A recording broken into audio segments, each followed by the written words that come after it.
சிதம்பரம் நடராஜர் கோயிலின் வருமானம் மற்றும் செலவு குறித்த விவரங்களை தாக்கல் செய்ய பொது தீட்சிதர்களுக்கு சென்னை உயர்நீதிமன்றம் உத்தரவிட்டுள்ளது.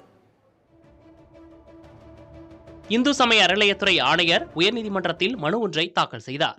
அதில் சிதம்பரம் நடராஜர் கோயில் 2008ஆம் ஆண்டு முதல் 2014ஆம் ஆண்டு வரை இந்து சமய அறநிலையத்துறையின் கட்டுப்பாட்டில் இருந்தபோது 3 கோடி ரூபாய்க்கு மேல் வருவாய் ஈட்டப்பட்டது என்றும், ஆனால் தீட்சிதர்களின் கட்டுப்பாட்டுக்கு வந்த பிறகு ஆண்டுக்கு 2 லட்சம் ரூபாய் மட்டுமே வருமானம் வருவதால் கோயில் வரவு செலவு கணக்கை தாக்கல் செய்ய உத்தரவிட வேண்டும் என வலியுறுத்தியிருந்தார். இந்த வழக்கு நீதிபதிகள் சுரேஷ்குமார், சவுந்தர் ஆகியோர் அடங்கிய அமர்வு முன் விசாரணைக்கு வந்தது. அப்போது இந்து சமய அறநிலையத்துறை தரப்பில் பக்தர்கள் செலுத்தும் காணிக்கையை கோயிலின் கணக்கில் செலுத்தாமல் தீட்சிதர்கள் எடுத்து செல்வதாக குற்றஞ்சாட்டப்பட்டது.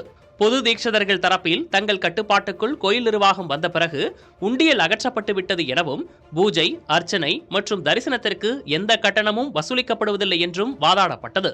இருதரப்பு வாதங்களையும் கேட்ட நீதிபதிகள் ஆண்டுதோறும் தீட்சிதர்கள் தரப்பில் வருமான வரி கணக்கு தாக்கல் செய்யப்படுகிறதா என்பது குறித்து விளக்கம் அளிக்க உத்தரவிட்டனர். தீட்சிதர்கள் கட்டுப்பாட்டுக்குள் கோயில் வந்த 2014ஆம் ஆண்டு முதல் 2024ஆம் ஆண்டு வரையிலான வருவாய் செலவு கணக்கு விவரங்களை வரும் 19ஆம் தேதிக்குள் தாக்கல் செய்ய உத்தரவிட்டு வழக்கை நீதிபதிகள் ஒத்திவைத்தனர்.